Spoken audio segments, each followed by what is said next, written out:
Tayo po ay nasa last week na ng ating series na What's in Me. Noong mga nakaraang linggo po, natutunan natin na kung ano ba yung mapapala natin kapag kinumit natin lahat-lahat kay Lord. 'Di ba? First week 'yon. Then yung pangalawa, tinuruan tayo kung paano magbasa ng Bible, kung ano yung tamang pagbabasa, at kung ano ba yung mapapala natin sa pagbabasa ng Bible. O sino na nagbabasa ng Bible ngayon? And then last week, tinuruan naman tayo kung ano yung mapapala natin sa pagdadasal. Ngayong week po, ang ituturo naman po natin ay kung ano naman po ang mapapala natin sa pagbibigay. Sino pong mga nagbibigay? Siguro lahat naman po tayo, di ba, may instances sa buhay natin na nagbigay tayo, kahit maliit man yan o malaki. Ang verse po natin ngayon ay galing sa Matthew 6, verse 1 to 4. Siguraduhin ninyong hindi pakitang tao lang ang paggawa nyo ng mga religious activities sa mga public places. Kung ganyan ang gagawin nyo, wala kang makukuhang reward galing sa inyong Ama sa langit. Kapag nagbibigay ka ng limos, huwag mo nang ipagsigawan pa tulad ng mga ginagawa ng mapakitang tao sa mga synagogues at mga kalsada. Ginagawa nila yon para purihin sila ng mga tao. Tandaan nyo, natanggap na nila ang reward nila. Pero pag nagbibigay ka ng limos, gawin mo yon sa paraang di nalalaman ng kahit ng best friend mo. Gawin mo yon nang ikaw lang ang nakakaalam at ang ama mo na nakakita ng kabutihang ginagawa mo in secret ang magre-reward sa'yo. May tanong po ako sa inyo, ano po ba yung pagbibigay? Kapag po ba binigyan niyo po ang isang tao, pagbibigay na po ba yun? Pagbibigay na po yun. Giving is an act of worship that our trust in God. So example na lang po natin yung offering natin, di ba? Kapag nagbibigay po tayo, hindi tayo magbibigay kasi required siya or dahil kasi nahihiya tayo kasi lahat sila nagbibigay, ikaw nakatayo lang dyan. Hindi po yun, ganun lang yun. Nagbibigay tayo kasi alam natin na may tiwala tayo sa Panginoon. It's an act of worship po. Sabi din nila, you should just be generous to be generous. Kung gusto mo maging mapagbigay, kailangan mo lang magbigay. Kung gusto mo gawin yung tama, gawin mo yung tama. Hindi dahil sa kung ano yung makukuha mo doon. Naintindihan niyo po ba yun? Kailangan mo lang magbigay para maging mapagbigay. Hindi ka magbibigay dahil meron kang mapapala doon. So, kung gusto niyo pong maging generous talaga at gusto niyo magbigay, nagbibigay lang po kayo, hindi dahil sa kung ano yung makukuha niyo doon. Ang tanong ko naman po, every time na nagbibigay tayo, ang pinag-uusapan natin dito pagbibigay, hindi lang siya tungkol sa pera, tungkol din po siya sa efforts, time natin, di ba, sa ibang tao. Pag nagbibigay po ba tayo sa ibang tao, gusto mo ba yung na-appreciate ka? Sino dito yung gusto yung na-appreciate ka? Gusto nating na-appreciate. Minsan kasi kapag gumagawa tayo ng mabuti, gusto natin may credits eh. Like for example, may ginawa ka dito sa church. Ikaw yung nakapag-troubleshoot nung tech doon.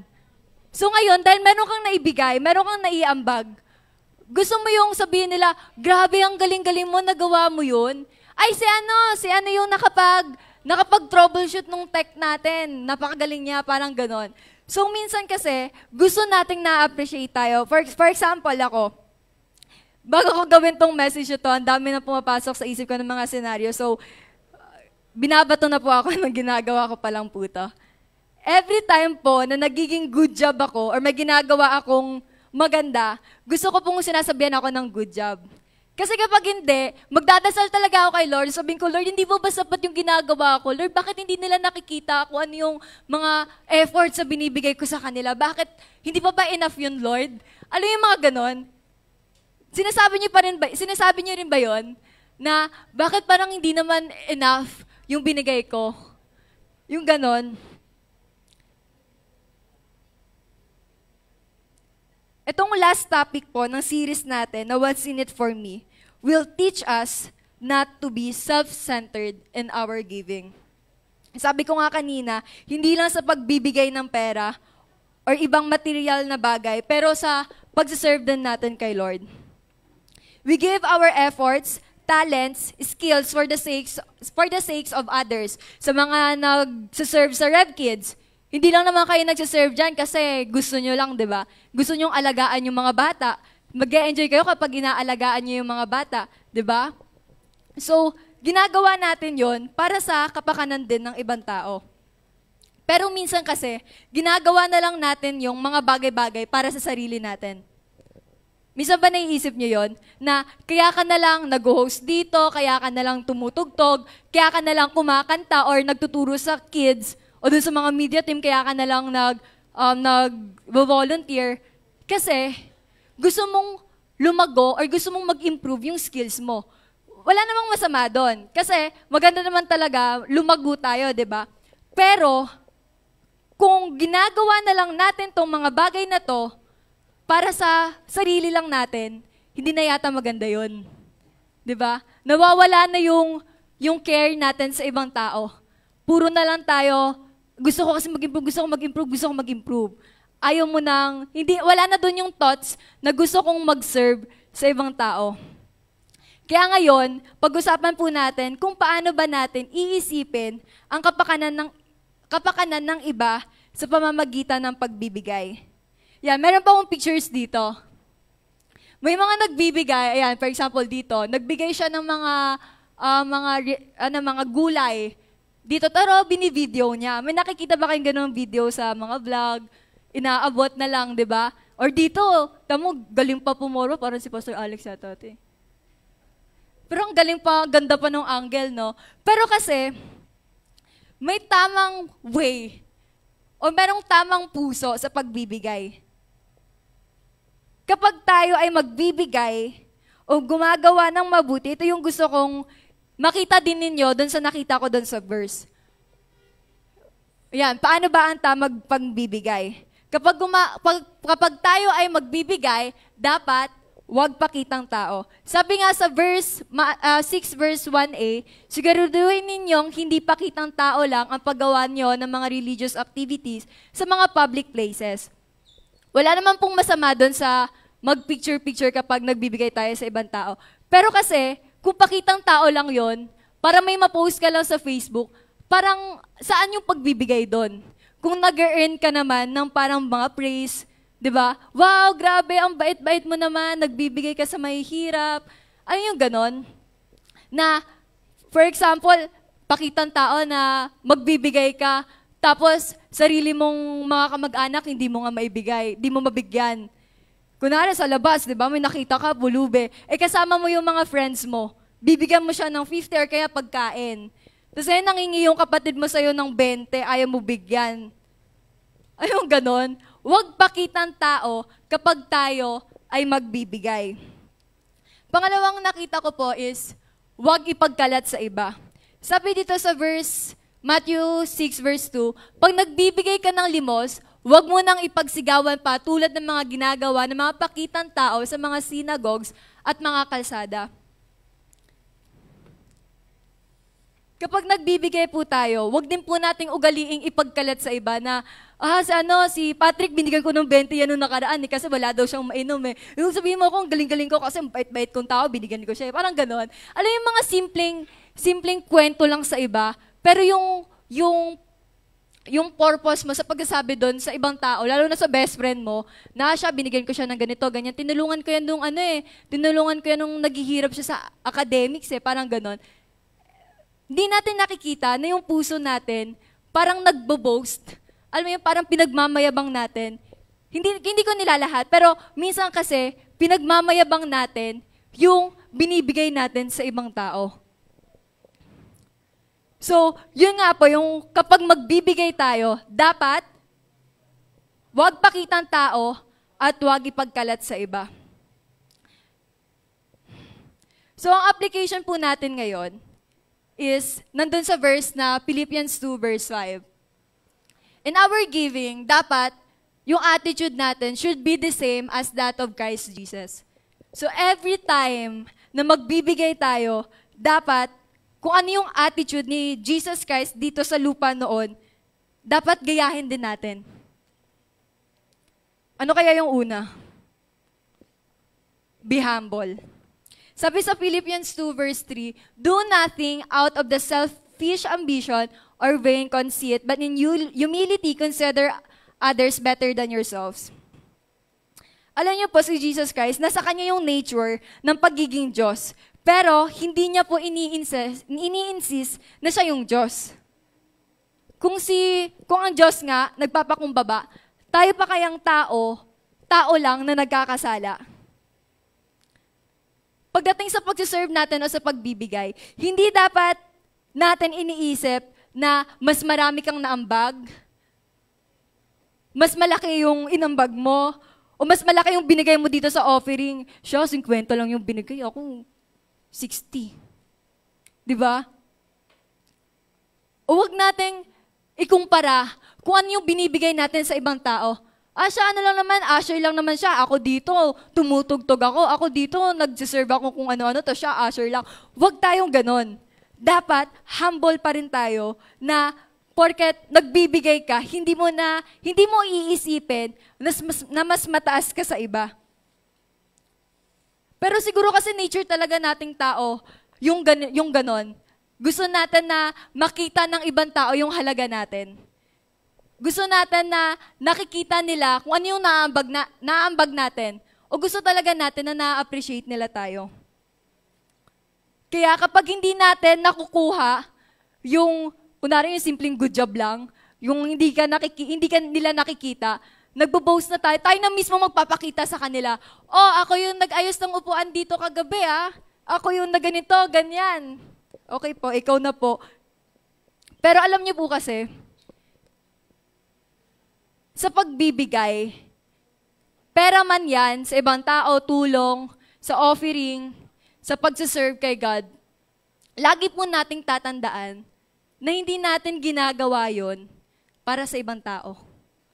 Hindi natin ginagawa yon para sa sarili natin. Ginagawa natin yon para kay Lord.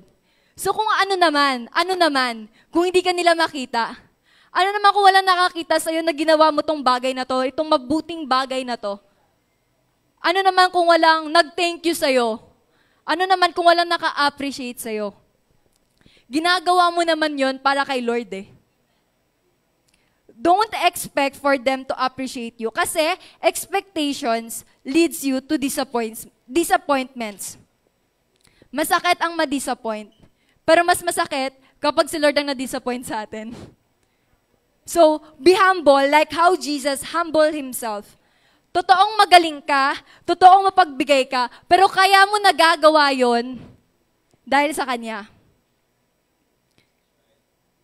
Meron kasi akong paboritong kinakanta every time na parang alam niyo po yung gusto kong magdamot.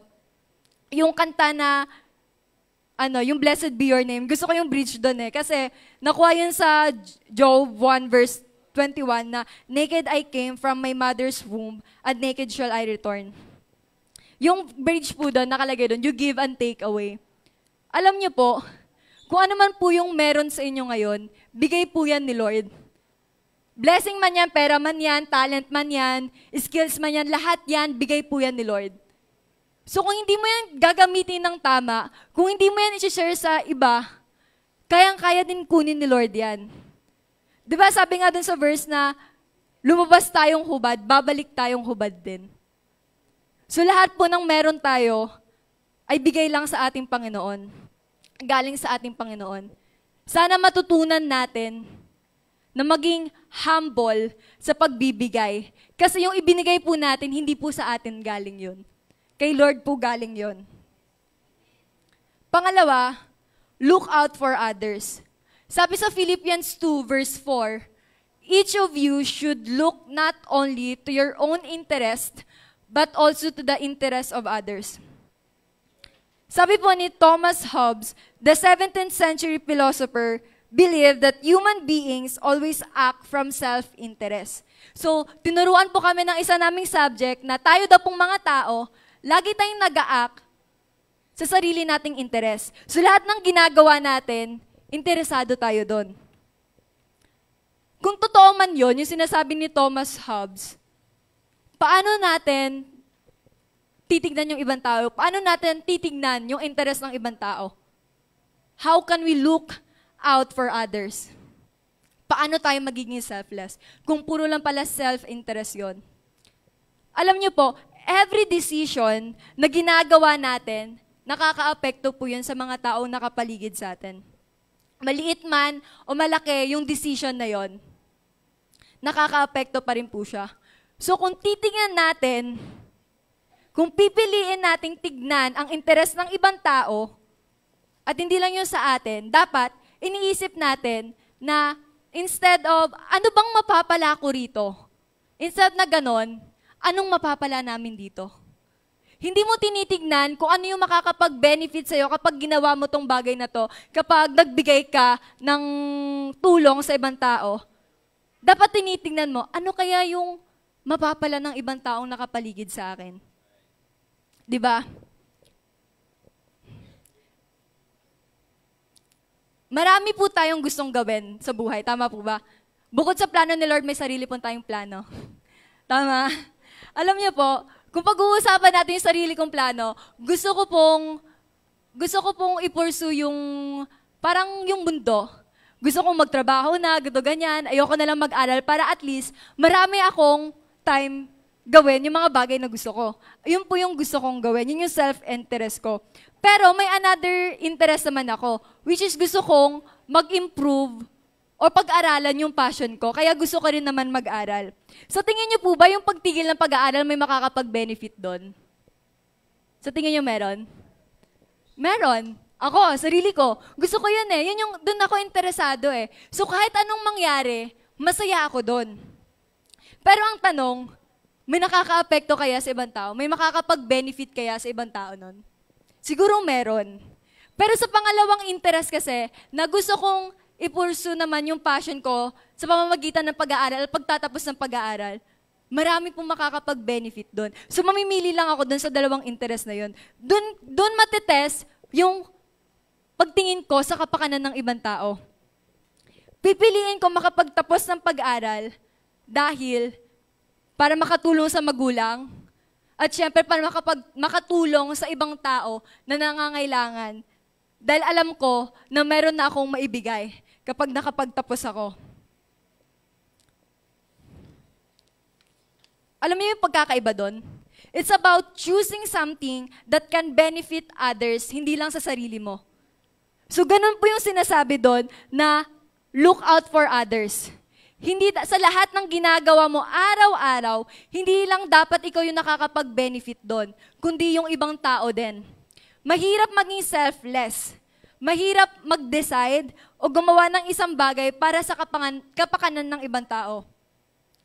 Pero siguro sa lahat ng mga preaching or sermons na naririnig ko, lagi nilang pinaparating sa atin na we can't really do things alone. But if God is with us, there is nothing such things like impossible. So wag lang natin tignan yung self-interest natin, kung saan tayo interesado. Tingnan po natin yung bagay na interesado tayo, pero doon din interesado yung taong nakapaligid sa atin. Wag po tayo maging selfish sa mga decision natin. So, ganun po dapat sa pagbibigay. Hindi yung magbibigay ka kasi nga gusto mong ma-promote, gusto mong magpa-plus points, pogi points sa crush mo, di ba? Uy, nagbigay ako dun, pogi na ako. Ay, magana, magbubuhat ako ng mga upuan. May mga boys natin dyan, di ba?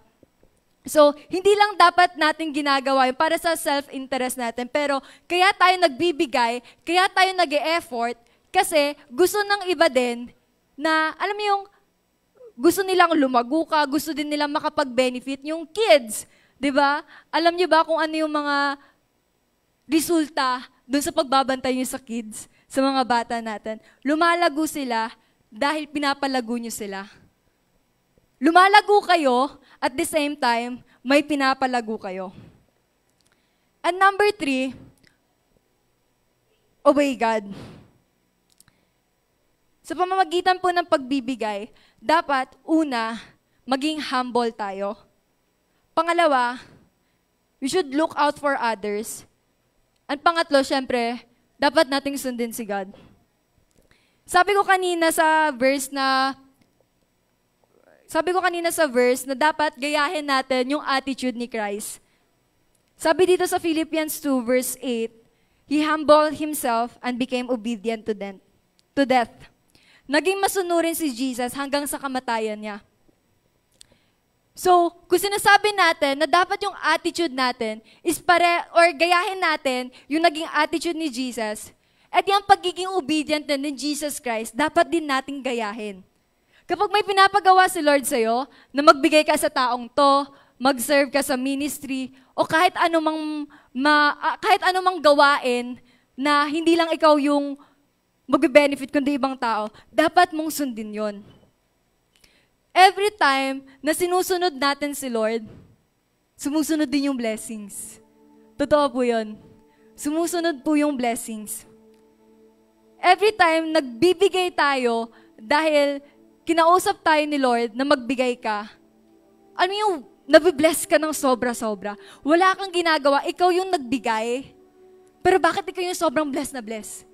Sabi nila, it is better to give than to receive. Totoo po yun.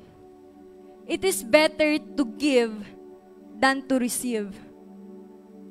Pero yung give na walang ine-expect na kapalit, yung give na wala kang tinitignan na paparating na receive, ganon. It is better to give than to receive. It's not about what's in it for you. It's about obeying and saying yes to Jesus. Sabi ni Pastor Alex nung unang week, trust the Lord and do good, but without asking, what's in it for me? Gumawa ka ng mabuti, magtiwala ka sa Panginoon, pero wag kang magtatanong kung ano bang mapapala ko dito. Sabi ko kanina, giving is an act of worship na dinedemonstrate yung tiwala natin sa Panginoon. So kung nagbibigay ka, tapos ang dami mo namang iniisip, sa tingin niyo nagbigay kayo doon? Nagbigay ka, pero Lord, yung bayunin ko sa ganito, sa ganyan, please, pwede po bang advance na lang po yung blessing niyo sa akin? Sa tingin niyo po ba may tiwala kayo doon kay Lord?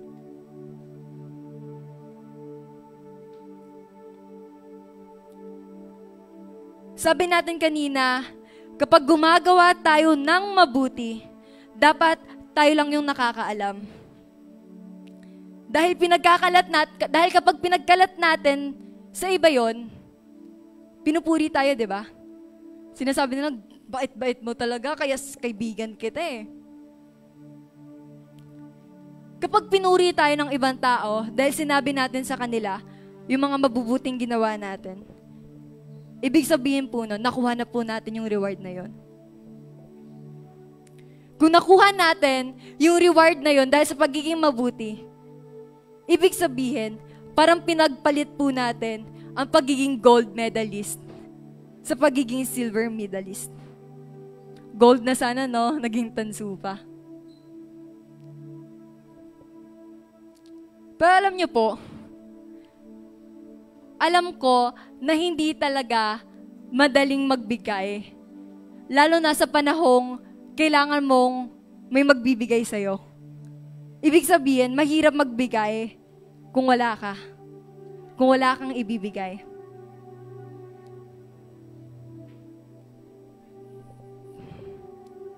Pero gusto ko pong sabihin sa inyo na kung iniisip no na wala kang maibibigay, dapat tanungin mo si Lord, Lord, ano ba yung kaya kong ibigay?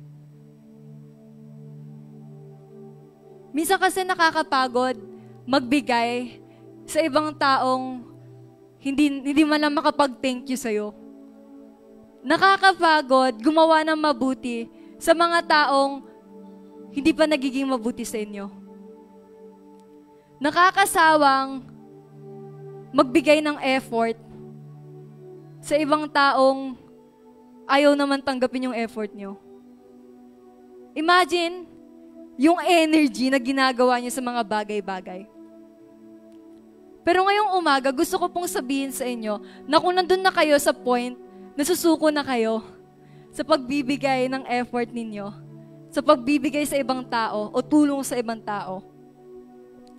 Gusto ko pong sabihin sa inyo na hindi ka man nakikita ng ibang tao, hindi man niya nagpapasalamat niyang taong pinagbigyan ninyo, kitang-kita ka po ni Lord. Maliit na bagay yung ginawa mo, malaki na yan para kay Lord. Lagi po natin sinasabi, wag na natin sabihin na ano bang mapapala natin dito. Pero alam niyo po ba, na meron talaga tayong mapapala sa pagbibigay o kahit anong ginagawa natin dito sa mundo. As long as hindi natin natatanggap yung reward dito sa lupa, meron pong nakaabang na reward sa inyo sa langit. Sabi sa Matthew 6 verse 4b, at ang ama mo na nakakita ng kabutihang ginagawa mo in secret, ang magre-reward sa'yo. Lahat po ng mga ginagawa nating mabuti dito sa lupa, hindi lang po siya mapupunta sa wala. Hindi lang po yan ginawa mo para sa ibang tao, tas wala kang makukuha.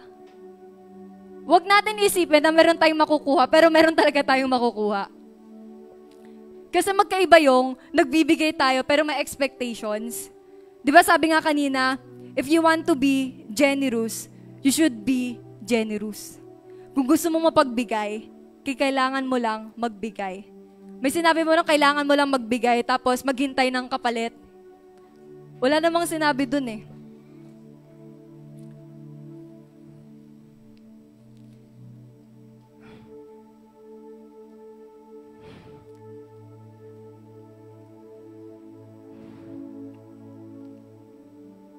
Ang pinopoint ko lang po talaga actually is magbigay tayo sa iba, hindi dahil sa meron tayong kakayahang magbigay. For sure, lahat naman tayo talaga is may kakayahang magbigay eh. Meron tayong talents talaga, di ba? Skills. Pero hindi dapat tayo magbibigay dahil kaya nating magbigay. Dapat po, kapag magbibigay tayo, hindi dahil sa kaya mong magbigay, nagbigay ka dahil sa pagmamahal natin sa Panginoon. Mahal niyo po ba si Lord? Mahal niyo po ba si Lord? Our God is a generous God. As long as we love Him, as long as we obey Him, at inuuna natin siya palagi, ibibigay niya yung desires ng heart natin.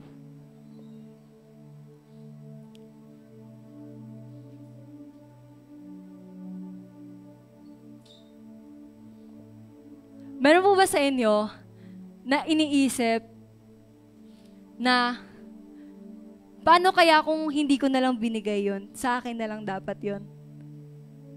Kasi, yun nga, yung the way na mag-react siya sa inyo, parang hindi ka satisfied doon. So parang sinabi mo na lang, parang gusto kong bawiin yun ah. May times ba na ganun? So pala, di lang kita binigyan. Aawayin mo rin pala ako. Ba yung mga nanay, sana pala di nilang kita binilhan ng cellphone. Cellphone ka na lang pala palagi.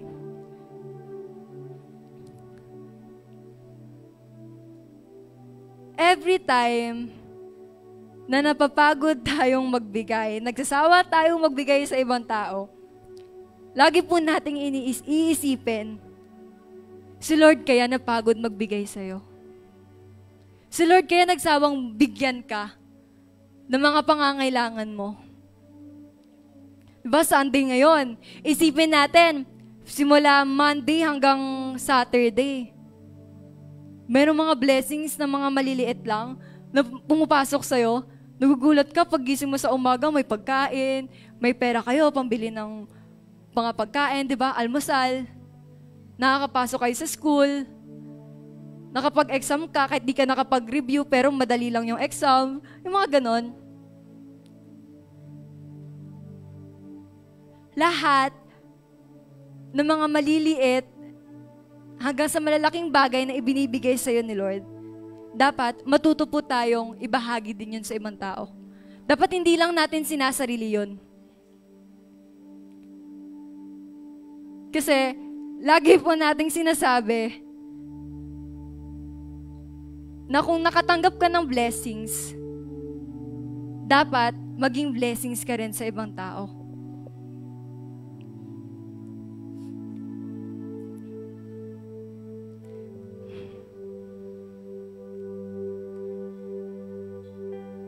Parang ang bilis lang. Ang bilis lang nung sermon natin ngayong umaga. Pero baka kasi gusto ni Lord na kausapin kayo or paalalahanan kayo na huwag kayong magsawang magbigay. Or kapag nagbibigay kayo araw-araw palagi, dapat hindi mo pinagkakalat to sa iba. O dapat hindi ka lang pakitang tao. Na kapag nandito ka sa church, grabe ka mag-effort. Pero sa bahay, hindi ka naman mautusan. Diba? Pinuutusan ka ni Ate Leslie, bantayan mo nga yung Rev Kids natin. Sige po, Ate Leslie, susundin ko po yan. Makabantay ka doon, hanggang matapos yung service pag uwi mo sa bahay. Nak, bantayan mo nga yung sinaing. Gulat ka, sunog na yung sinaing. Diba?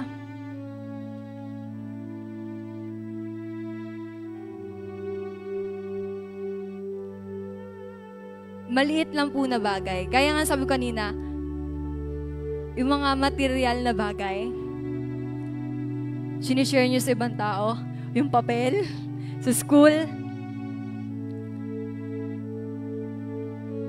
yung heart natin, dapat ayos kapag magbibigay tayo.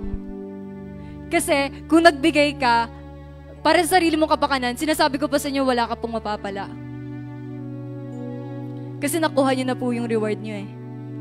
Yun na yun. Nasatisfy na yung sarili mo, napuri ka na ng ibang tao. Wala ka pong mapapala.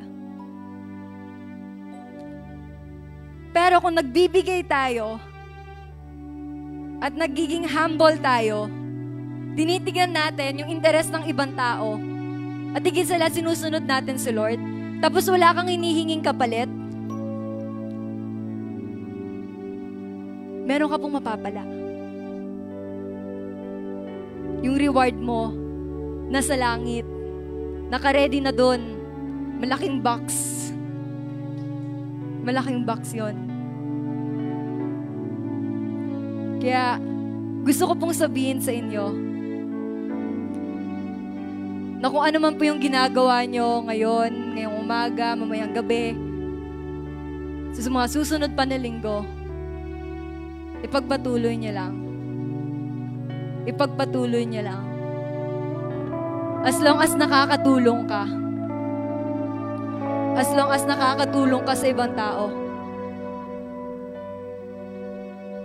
Ipagpatuloy mo lang ang pagbibigay. Alam niyo po ba kung gaano kakamahal ng Panginoon? Alam niyo po ba yung kung gaano kakamahal ng Panginoon?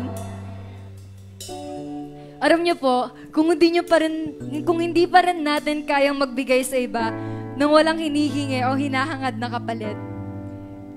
Ito po yung verse natin ngayon. Dahil sa pagmamahal niya, dahil sa pagmamahal, kaya niyang ibigay lahat. Kahit sarili niyang anak, nag-iisang anak. Dahil sa pagmamahal, tayo po ay nailigtas at napatawad. Dahil sa pagmamahal, nandito po tayo ngayon, pinupurihan siya. Kahit sobrang hirap ng buhay, nandito pa rin po tayo buhay na buhay. Dahil dahil sa pagmamahal, dahil mahal niya tayo, hindi niya tayo kayang pabayaan.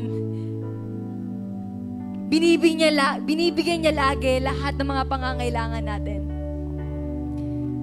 Bago pa natin hingin, hinahanda niya. Dahil mahal niya tayo. Kaya kapatid, kung nadadama mo ang pagmamahal ng Panginoon sa'yo, ibig sabihin, nasa iyo yung pagmamahal na yon. Nasa puso mo yon ang pagmamahal na yon. Kaya sa tuwing nahihirapan kang unahin ng iba kaysa ang sarili mo, lagi niyo pong isipin, o hawakan yung puso nyo. Kasi yung pagmamahal ni Lord, nasa puso mo. Dahil sa pagmamahal niya, kaya mo rin magmahal ng ibang tao. Dahil sa pagmamahal niya, kaya nating magbigay ng kusang loob na walang inihinging kapalit.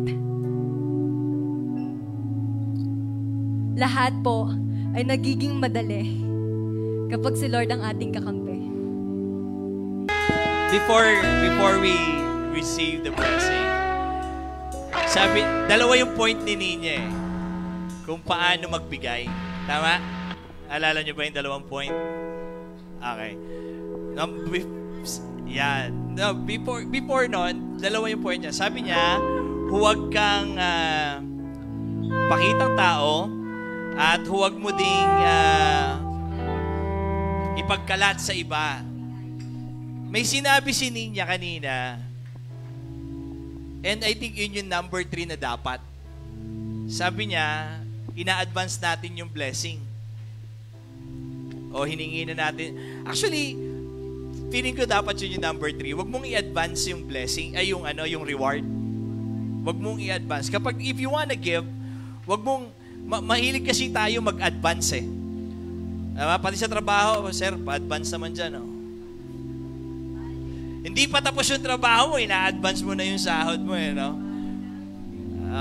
Panay ang bale, di ba? Ang hilig nating mag-advance. Paano natin ina-advance? Ina-advance natin yung blessing. Kaya sabi niya, walang kwenta yung kapag in-advance mo yung blessing. Yung gusto mo, ikaw yung napuri, ikaw yung naitaas. Bakit? Bakit walang kwenta yon? Kasi, panglupa lang yon. Anything that is material, anything that is in this world, will soon pass away. Makakalimutan ng mga tao. Pag naiintindihan natin na kung paano, I reposted this on my Facebook, na pag naiintindihan mo na kung gaano kabilis makalimutan ng tao ang taong namatay, kapag ka namatay kayo, madali kayong pagkwentuhan, sandali, pagkatapos makakalimutan na kayo. Tama? Even the things na sa Facebook, yung mga kilalang mga influencer na merong million views, tapos namatay, wala na, tapos na. Na-promote, na sumikat, and then done. Done. Those are temporary.